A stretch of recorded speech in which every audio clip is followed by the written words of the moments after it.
Adult ফিমেলদের ক্ষেত্রে ovary structure কেমন হয় সেটা আজকে ডিসকাস করব। তো ওভারি হচ্ছে ওভাল শেপেড। এর মোটামুটি লেন্থ 4 সেন্টিমিটার,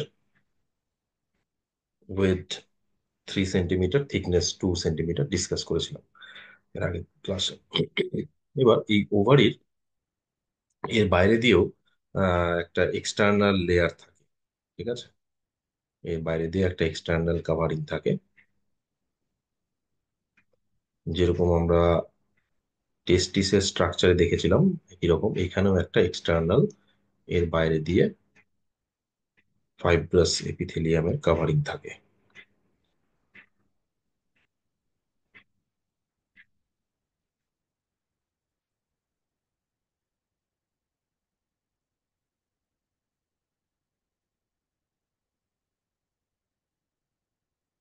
ওকে, এই কাভারিংকে আমরা বলে থাকি টিউনিকা অ্যালবুজিনিয়া।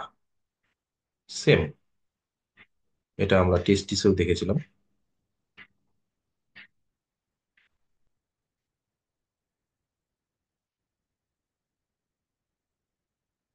টিউনিকা অ্যালবুজিনিয়া। এবার এই ওভারির ভেতরে এরকম কিছু ফলিকুলার সেল দেখতে পাওয়া যায়। এরকম ফলিকুলার সেল দেখতে পাওয়া যায়, গ্রানুলোসা সেল। অ্যাকচুয়ালি ভেতরে এরকম একটা সেল থাকে আর তার বাইরে দিয়ে একটা কাভারিং থাকে, গ্রানুলোসা সেলের কাভারিং থাকে। এরকম ধরনের সেলটা হয় ভেতরে। এরকম ধরনের একটা সেল থাকে, তার বাইরে দিয়ে গ্রানুলোসা সেলের কাভারিং থাকে। এই যে সেলগুলো দেখতে পাওয়া যায় না, এই গ্রানুলোসা সেলগুলোকে, দ্যাট মিনস এই টোটাল এক একটাকে বলা হয় প্রাইমারি ফলিকল। ফলিকল মানে হচ্ছে থলি, প্রাইমারি ফলিকল। এবার কোশ্চেনটা হচ্ছে প্রাইমারি ফলিকলের ভিতরে সেল যে থাকে, এই সেলটা কি থাকে এটা আমি একটু ডিসকাস করছি এই জায়গাটায়। এই যে প্রাইমারি ফলিকল, চলো সংক্ষেপে এটাকে পিএফ লিখি, প্রাইমারি ফলিকুলের নাম্বার। এই নাম্বারটা যদি দেখতে পাই না, এটা দেখতে পাবো যে ইনফ্যান্ট, সদ্যজাত ইনফ্যান্ট বেবি গার্লের ক্ষেত্রে এই নাম্বারটা 3 to 5 লাখ।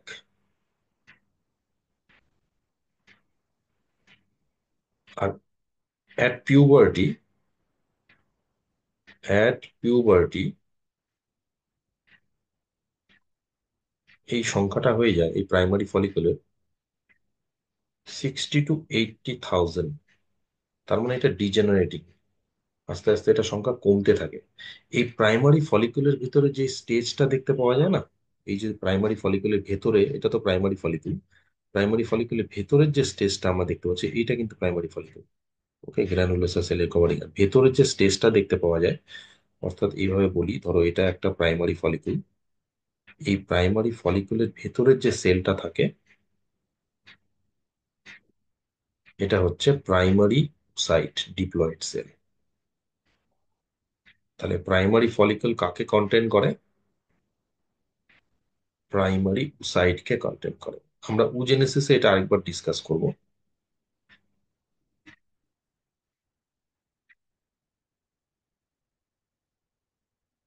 Primary sites. তার মানে দেখো অ্যাট পিউবার্টি এই প্রাইমারি ফলিকলের সংখ্যা থাকে 60 to 80,000। এবার এই প্রাইমারি ফলিকল সেখানে অনেক থাকে, তার মধ্যে একটা মান্থলি সাইকেলে, মেনস্ট্রুয়াল সাইকেলের সময় হয় কোনো একটা প্রাইমারি ফলিকলস তার ভেতরে, এখানে প্রাইমারি সাইট আছে, তাকে ঘিরে বাকি গ্র্যানুলোসা সেল, বাকি এই গ্র্যানুলোসা সেল মানে বাকি প্রাইমারি ফলিকলস গুলো ডিজেনারেট হয়ে যায় এবং একে সারাউন্ড করে অবস্থান করে।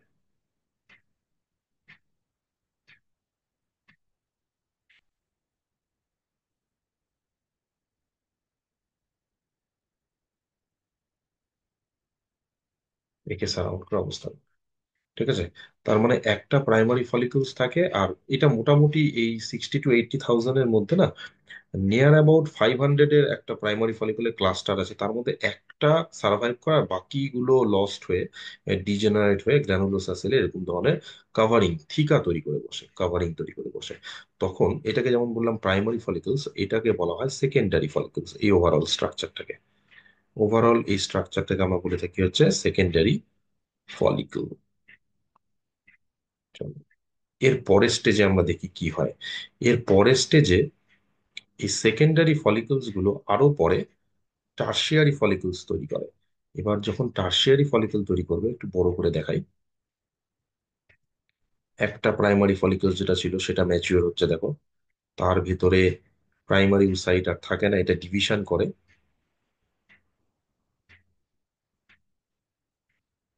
এটা ফার্স্ট মেয়োটিক ডিভিশন করে। এর ভেতরের যে সেলটা দেখতে পাচ্ছ না, এই যে সেলটা দেখা যাচ্ছে না, এটাকে বলা হয় সেকেন্ডারি উসাইট। এটা আন্ডারগোজ ফার্স্ট মেয়োটিক ডিভিশন, তো এটা বলা হয় সেকেন্ডারি উসাইটস। এটা হচ্ছে হ্যাপ্লয়েড, হ্যাপ্লয়েড সেকেন্ডারি উসাইটস। ওকে। এবার আর বাকি গ্র্যানুলোসা সেলের এই যে থিকা গুলো ছিল, গ্র্যানুলোসা সেলগুলো, থিকা মানে আবরণ, এইগুলো না এরকম ধরনের আবরণ তৈরি করে বসে, কিন্তু দুটো আবরণ তৈরি করে পরিষ্কার প্রমিনেন্ট, দুটো লেয়ার হয়ে যায়। তাহলে এখানে আমি এরকম ভাবে দেখাই, গ্রানুলোসা সেলগুলো লেয়ার তৈরি করে বসছে, দেখো এটা একটা লেয়ার আর একটা ধরো এরকম লেয়ার।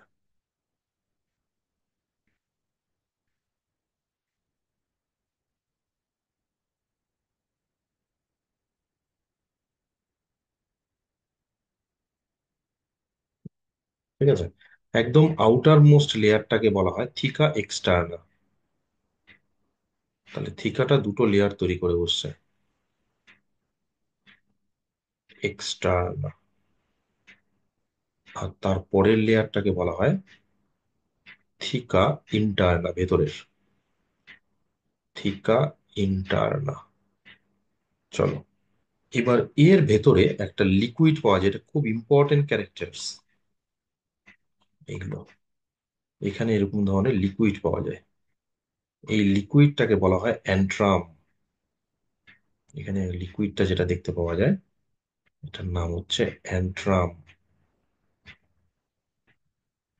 অ্যান্ট্রাম। কিভাবে তৈরি হয় সেকেন্ডারি উসাইট মেয়োটিক ডিভিশনের আরেকবার আমরা এটা ডিসকাস করব যখন উজেনেসিস পড়বো। তো এই যে ওভারঅল এই স্ট্রাকচারটা দাঁড়ানো না, এটাকে বলা হয় টার্সিয়ারি ফলিকুলস। এটা হচ্ছে টার্সিয়ারি ফলিকুলস, তার মানে চেঞ্জমেন্টটা দেখো, প্রাইমারি ফলিকুলস কি করলো, সেকেন্ডারি ফলিকুলস তৈরি করলো কোনো একটা গিয়ে, বাকিগুলো তো ডিজেনারেট হয়ে যায়, তার থিকা তৈরি করে। সেকেন্ডারি ফলিকল আলটিমেটলি কনভার্ট হয়ে গেল টার্সিয়ারি ফলিকল। টার্সিয়ারি ফলিকলের ক্যারেক্টারিস্টিক্স কি? থিকা এক্সটার্না ইন্টারনা আর অ্যান্ট্রাম দেখতে পাওয়া যায়। ভেতরের দিকে যেটা থাকে সেই সেলুলার স্টেজ কিন্তু প্রাইমারি উসাইট নয়, যেমন এখানে প্রাইমারি উসাইট ছিল। এটা হচ্ছে সেকেন্ডারি উসাইট, হ্যাপ্লয়েড, মানে এখানে ফার্স্ট মিওটিক ডিভিশন হয়। আর এই সেকেন্ডারি উসাইটের বাইরে দিয়ে, এটা ঠিক এখানে বোঝা যাচ্ছে না, সেকেন্ডারি উসাইটের বাইরে দিয়ে কিন্তু প্লাজমা মেমব্রেন ফর্মেশন হয়, যেটাকে ভিটেলাইন মেমব্রেন বলে। আচ্ছা, এরপর এই স্টেজটার আরো কিছু পরিবর্তন হয়। এই টার্সিয়ারি ফলিকলস এরপরে, মানে এটা আরো ম্যাচিওর হয়, ম্যাচিওর হয়ে একটু শুধুমাত্র চেঞ্জমেন্ট দেখতে পাবো। ম্যাচিওর যখন হয়ে যায় তখন এটাকে আমরা বলে থাকি গ্রাফিয়ান ফলিকলস। তো টার্সিয়ারি ফলিকল কিসে কনভার্ট হয়ে গেল? Graafian follicle. Graafian follicle actually tertiary ফলিকলই ম্যাচিওর অবস্থা।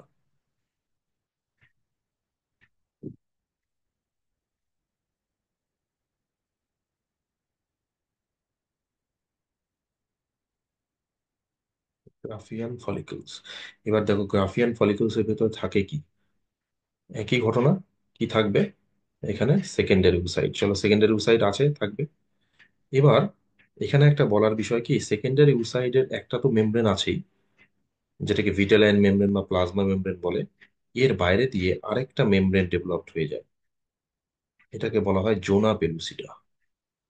দেখো আমি ব্ল্যাক কালারে দেখাচ্ছি, তাহলে এখানে ক্যারেক্টার কি, একই ডিফারেন্স কিছু নেই, শুধু এখানে ভিটেলাইন মেমব্রেন ছিল, এর বাইরে দিয়ে ভিটেলাইন মেমব্রেন বাইরে দিয়ে আরেকটা মেমব্রেন ডেভেলপ হয়, এটাকে বলা হয় জোনা পেলুসিটা। তো ব্ল্যাক কালারের এই যে মেমব্রেনটা দেখা যাচ্ছে না, এটা কিন্তু সেকেন্ডারি উসাইটের মেমব্রেন। তাহলে এই মেমব্রেনটার নাম হচ্ছে জোনা পেলুসিডা ডেভেলপড হয়। জোনা পেলুসিডা। হ্যাঁ, এটা একটা মেমব্রেন, এগের মেমব্রেন। জোনা পেলুসিডা ডেভেলপড হয়। টার্সিয়ারি ফলিকল আর গ্রাফিয়ান ফলিকলের ডিফারেন্স বোঝো। টার্সিয়ারি ফলিকল শুধুমাত্র ভাইটালাইন মেমব্রেন বা প্লাজমা মেমব্রেন ছিল, এখানে প্লাজমা মেমব্রেন আসেই সেই সেলের সাইটোপ্লাজম আরেকটা মেমব্রেন সিক্রিট করে, যেটাকে বলা হয় জোনা পেলুসিডা। চলো, এরপরে আর বাকি কি দেখা যাবে, বাকি একই রকম ভাবে যেটা দুটো লেয়ার ছিল, থিকা এক্সটার্না ইন্টারনা আছে।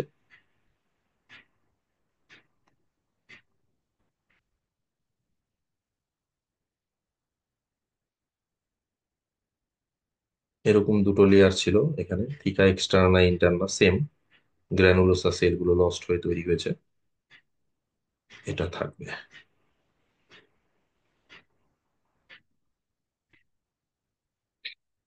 প্রিভিয়াস ইয়ারে এখান থেকে কিন্তু কোশ্চেন এসেছে। হুম, দেখো, সে টার্সিয়ারি ফলিকুল আর গ্রাফিয়ান ফলিকুলের মধ্যে ডিফারেন্স বোঝে, একটা জায়গায় ডিফারেন্স, বাকি সব কিন্তু সেম। থিকা এক্সটার্না ইন্টারনা এখানেও আছে, এই জায়গাটাও অ্যান্ট্রাম আছে, আমি আর লেভেল করছি না, আগে লেভেল করা হয়ে গেছে। শুধু ডিফারেন্স কি, সেকেন্ডারি উসাইডের একটা এক্সট্রা মেমব্রেন ফর্মেশন হয়েছে, সেটা হচ্ছে জোনা পেলুসিডা, যেটাকে সেকেন্ডারি মেমব্রেন বলে। তো জোনা পেলুসিডা ফর্মেশন হয়েছে। এই যে প্রাইমারি ফলিকলস থেকে সেকেন্ডারি ফলিকল, দেন তারপরে টার্সিয়ারি ফলিকল, তারপরে গ্রাফিয়ান ফলিকল, এই যে ফর্মেশনটা হয় না, ফলিকলের যে চেঞ্জমেন্টটা হয় মিনস্ট্রুয়াল সাইকেলে, এই ফেজটা, এটা মিনস্ট্রুয়াল সাইকেলের সময় ঘটে, ওভারির এই চেঞ্জমেন্ট, এই ফেজটাকে না ফলিকুলার ফেজ বলা হয়। এই টোটাল যে চেঞ্জমেন্টটা তুমি দেখতে পাচ্ছ এত দূর পর্যন্ত, টোটাল যে চেঞ্জমেন্টটা হলো না, এই চেঞ্জমেন্টটাকে আমরা, এই ফেজটাকে বলে থাকি হচ্ছে ফলিকুলার ফেজ। আমরা মেনস্ট্রুয়াল সাইকেলে ডিসকাস করবো আরেকবার। তো follicular, follicular or proliferative stage, এটাকে ফলিকুলার আর প্রোলিফারেটিভ স্টেজ বলে, guided by an important enzyme FSH, follicle stimulating hormone. তার মানে এই সময় এফএসএইচ এর কনসেন্ট্রেশন বেশি থাকে। তার মানে এফএসএইচ এর জন্য কি হয়, প্রাইমারি ফলিকলস গুলো গ্রাফিয়ান ফলিকলে কনভার্ট হয়। আর সবচেয়ে ইম্পর্টেন্ট, এর ভেতরে কিন্তু উজেনেসিস চলতে থাকে। দেখো, গ্রাফিয়ান ফলিকল বা টার্সিয়ারি ফলিকল, তার ভেতরেই সেকেন্ডারি উসাইট, এটা মেয়োটিক ওয়ান এর প্রোডাক্ট। ওকে, মানে ওভামের জাস্ট একটা স্টেজ আগের, ইম্যাচিওর ওভাম ভাবতে পারো এটাকে তুমি। এই ওভামের একটা স্টেজ আগের অবস্থা, সেকেন্ডারি উসাইট ফর্মেশন হয়, এবং সেকেন্ডারি উসাইটের অন্যান্য যা কিছু মেমব্রেন, এটাও ডেভেলপড হয়ে যায় গ্রাফিয়ান ফলিকলস এর মধ্যে। দেন এই যে ফলিকুলার স্টেজ আছে না, এটা হতে সময় লাগে 10 থেকে 12 দিন। তার মানে 10 to 12 ডেজ এর মধ্যে কি হয়ে যায়, একটা গ্রাফিয়ান ফলিকল ফর্মেশন হয় একটা ওভারিতে, এরকম ভাবে। এবার এটা গাইড করে কে, এফএসএইচ।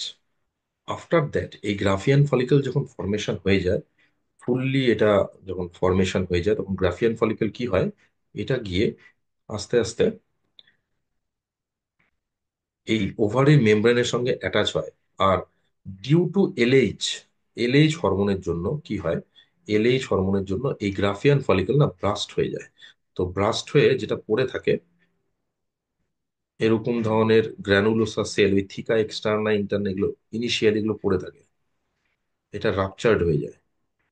এটা রাপচার্ড হয়ে যায়, নষ্ট হয়ে যায়, এই জায়গাটাও সেলের সঙ্গে অ্যাটাচ হয়, রাপচার্ড হয়ে এখান থেকে যেটা বেরিয়ে যায়, কি বেরিয়ে যাবে, এটা যেটা বেরিয়ে যাবে সেটা হচ্ছে, যেটা বেরিয়ে যায় সেটাকে আমরা কি বলবো, সেকেন্ডারি উসাইট। তাহলে গ্রাফিয়ান ফলিকলস রাপচার্ড হয়ে এই হচ্ছে সেকেন্ডারি উসাইট, এটা সেকেন্ডারি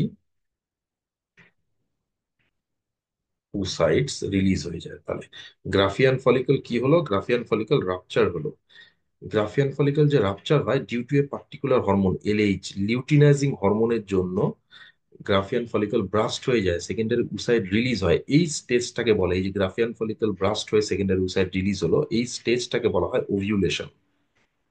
এই স্টেজটাকে বলা হয় ওভিউলেশন। তাহলে এই যে সাইক্লিক প্রসেস চলছে না, এই ovulation mid of the cycle, মোটামুটি ভাবে 28 ডেজের এই সাইকেলের মিড মানে 14th, মোস্ট প্রবাবল 14th চোদ্দতম দিনে এই ওভিউলেশন ঘটে। কোন হরমোনের জন্য? এলএইচ। তার মানে গ্রাফিয়ান ফলিকল যখন ডেভেলপড হয়ে যায় ফুললি, তখন এলএইচ এর কনসেন্ট্রেশন বেড়ে যায়। এলএইচ এর ফলে গ্রাফিয়ান ফলিকল ব্রাস্ট হয়ে সেকেন্ডারি ওসাইট রিলিজ করে। এবার সেকেন্ডারি ওসাইটটা তুমি বলবে সেকেন্ডারি ওসাইটে কোথায় যায়? এই সেকেন্ডারি ওসাইট দেখো ওভারি থেকে রিলিজ হবে। ওভারির পাশে কে থাকে? ফ্যালোপিয়ান টিউব ইনফান্ডিবুলাম এ ক্যাচ করে নেয় এটা না, ফ্যালোপিয়ান টিউবে গিয়ে স্টে করে। ফ্যালোপিয়ান টিউবে গিয়ে secondary oocyte 2 to 3 days wait করবে, তারপরে এটা নষ্ট হয়ে যাবে। ডিউরিং টাইমের মধ্যে যদি স্পার্ম আসে তবে ফার্টিলাইজেশন হবে। তার মানে এই প্রসেসটা এতটাই টাইমিংস দরকার। তাহলে ফ্যালোপিয়ান টিউবের মধ্যে এই সেকেন্ডারি ওসাইট 2 to 3 ডেজ এটা ওয়েট করে। গ্রাফিয়ান ফলিকল যে লস্ট হয়ে গেল, রাপচার্ড হয়, এটা 14তম দিনে হয়। এই স্টেজটাকে ওভিউলেশন বলে। আর এটা কার জন্য হয়? এলএইচ এর জন্য হয়। এলএইচ হরমোনের হায়ার কনসেন্ট্রেশনের জন্য এই ঘটনাটা ঘটে। এইটাকে এলএইচ সার্জও বলে। এলএইচ সার্জ তো ওভিউলেশনের সময় এলএইচ কনসেন্ট্রেশন বেশি থাকে, এই জন্য অনেক সময় এটাকে এলএইচ সার্জ বলা হয়। যাকে গ্রাফিয়ান ফলিকল যখন ব্রাস্ট হলো, তখন কিছু গ্র্যানুলোসা সেল পড়ে থাকে জাস্ট ইনিশিয়ালি, একদম সদ্য সদ্য যে গ্র্যানুলোসা সেলের লেয়ার পড়ে থাকে না, এটাকে বলা হয় কর্পাস হিমোলজিকাম, এটার নাম। এটাকে বলে কর্পাস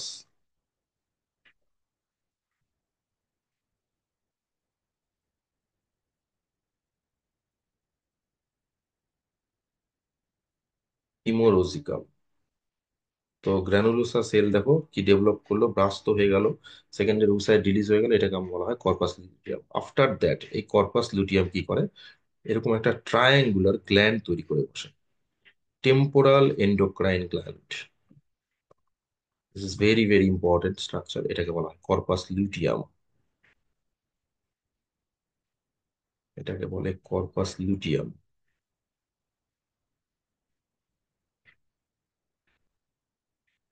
তো কর্পাস লুটিয়াম কি? কর্পাস লুটিয়াম একটা টেম্পোরাল এন্ডোক্রাইন গ্ল্যান্ড, লিখে দিই এখানে। এটা একটা temporal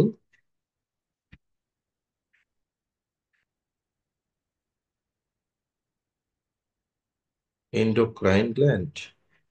This temporal endocrine gland stay, এটা কতদিন থাকে? মোটামুটি 8 থেকে 10 দিন ম্যাক্সিমাম। ঠিক আছে। এই টেম্পোরাল এন্ডোক্রাইন গ্ল্যান্ড কর্পাস লুটিয়ামের মধ্যে লিকুইড কিছু ফিল্ড থাকে, এখান থেকে একটা হরমোন রিলিজ হয়। কর্পাস লিটিয়াম থেকে যে হরমোনটা রিলিজ হয় না, তার নাম প্রোজেস্টেরন। প্রোজেস্টেরন কোথা থেকে রিলিজ হয়? কেন এটাকে ওভারিয়ান হরমোন বলে? দেখো ওভারি থেকে রিলিজ হয়। ওভারির মধ্যেই গ্রাফিয়ান ফলিকল ব্রাস্ট হয়ে কর্পাস লিটিয়াম ডেভেলপ করে, মানে তার ফলিকুলার সেলগুলো। প্রোজেস্টেরন। তো এটা কি ডেভেলপ করে? সরি, এটা কি সিক্রিট করে? কর্পাস লিউটিয়াম সিক্রিট করে হচ্ছে প্রোজেস্টেরন। আফটার দ্যাট একটা সময় পর এই কর্পাস লিউটিয়াম ডিস্ট্রয় হয়ে যায়, নষ্ট হয়ে যায়। তো নষ্ট হয়ে কিছু ডেড সেল পড়ে থাকে, তখন একে বলে কর্পাস অ্যালবিক্যান্স। কর্পাস অ্যালবিক্যান্স। অ্যালবিক্যান্স। দেখো আমরা ওভারির স্ট্রাকচার তো পড়ছি, ওভারির ভেতরে ঘটনাগুলো সবগুলো স্টেজ কিন্তু একসাথে দেখতে পাবো না। তাহলে এটা একটা মান্থলি সাইকেলের মধ্যে প্রত্যেকটা ফেজ দেখতে পাওয়া যায়, ঘটে সবই, কিন্তু সবকটা স্ট্রাকচার এট এ টাইম পাওয়া যাবে না। এগুলো পরপর পরপর চেঞ্জমেন্টটা বলে দিলাম। এই যে চেঞ্জমেন্ট, এটা কিন্তু মিনস্ট্রুয়াল সাইকেলে দেখা যায়, মান্থলি সাইকেল। ঠিক আছে। মিনস্ট্রুয়াল সাইকেল, মেনসা কথার অর্থ হচ্ছে মান্থ। তো মান্থলি সাইকেলে এই ওভারি চেঞ্জমেন্টটা হয়, আমরা মিনস্ট্রুয়াল সাইকেল পড়বো। তো যেই জায়গাটা বলছি, এই যে কর্পাস লিউটিয়াম ডেভেলপড হওয়া এবং সেই কর্পাস লিউটিয়াম প্রোজেস্টেরন সিক্রিট করে, এটাকে না সিক্রিটরি ফেজ বলে। এই ফেজটার নাম হচ্ছে সিক্রিটরি ফেজ।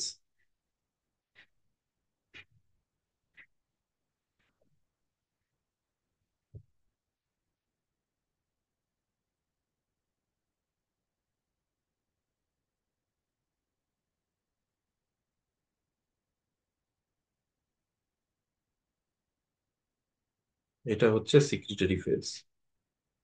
এটা 8 থেকে 10 দিন স্থায়ী হয়। তো দেখো এখানে আহ এখানে ওভারির ভেতরে আমরা কি কি চেঞ্জমেন্ট, একটা দেখলাম ফলিকুলার স্টেজ, দেন কি দেখলাম, ওভিউলেশন হচ্ছে 14 ডেতে। তারপরে আমরা দেখলাম এখানে একটা সিক্রিটরি ফেজ হয়, দেন কর্পাস লিটিয়াম কি হয়ে যায়, ডিজেনারেট করে কর্পাস অ্যালবিনাস তৈরি করে। তারপরে আবার একই রকম ভাবে নেক্সট এফএসএইচ এর প্রভাবে কোনো একটা প্রাইমারি ফলিকুল 60 to 80,000 আছে, তার মধ্যে থেকে আবার একটা প্রাইমারি ফলিকুলস 500 খানেক চলে আসে, তার মধ্যে কোনো একটা গিয়ে সেকেন্ডারি ফলিকুলস, বাকিগুলো তার গ্রানুলোসার সেলের লেয়ার তৈরি করবে, থিকা তৈরি করবে। দেন একই রকম ঘটনাটা রিপিটেডলি হতে থাকে। তো ওভারঅল এই যে টোটাল সাইকেলটা না, এটা করতে 28 ডেজ টাইম লাগে। আমরা মেনস্ট্রুয়াল সাইকেল এটা ডিসকাস করবো। তো ওভারির ভেতরে ওভারঅল আমরা যদি টিএস করে এই জিনিসগুলো দেখতে পাবো, কিন্তু অ্যাট এ টাইম দেখা যাবে না। হ্যাঁ, এটা ফুললি ডিসকাস করা হলো চেঞ্জমেন্ট হওয়ার পর কোথায় কখন দেখতে পাওয়া যায়। তো ওভারির ভেতরে এই জিনিসগুলো আমরা দেখতে পাই। হুম। এই গেল হচ্ছে ওভারির স্ট্রাকচার। এইটা আমাদের কাজে দিবে আবার যখন মেনস্ট্রুয়াল সাইকেল করবো। মেনস্ট্রুয়াল সাইকেলে দুটো চেঞ্জমেন্ট হয়, একটা ওভারির চেঞ্জমেন্ট যেখানে অলরেডি ওভারির চেঞ্জমেন্ট আমরা ডিসকাস করে ফেললাম, আর একটা ইউটেরাসের জরায়ুর কিছু পরিবর্তন ওই সময় আমরা তার সাথে সাথে দেখব। এবার দেখো, একটা বলার বিষয়, প্রোজেস্টেরন কোথা থেকে সিক্রিট হলো? কর্পাস লিটিয়াম থেকে। ইস্ট্রোজেন কোথা থেকে সিক্রিট হয়? এই যে গ্রাফিয়ান ফলিকল থাকে না, স্টে করে যে কিছুদিন, এই গ্রাফিয়ান ফলিকল কিন্তু ইস্ট্রোজেন সিক্রিট করে। ওকে, ইস্ট্রোজেন সিক্রিট করে। তো প্রথমেই ডিসকাস করেছি প্রাইমারি রিপ্রোডাক্টিভ অর্গান কাকে বলে। যারা হচ্ছে গ্যামেট ফর্মেশন করে, দেখো এই যে সেকেন্ডারি ওসাইট তৈরি হচ্ছে গ্যামেট। আর যারা সেক্স হরমোন রিলিজ করে, এই যে ইস্ট্রোজেন আর প্রজেস্টেরন দুটোই কিন্তু সেক্স হরমোন, মানে ইনফ্যাক্ট ওভারিয়ান হরমোন, ওভারি থেকে রিলিজ হয়। এই দাঁড়ালো হচ্ছে একটা ওভারির ইন্টারনাল স্ট্রাকচার।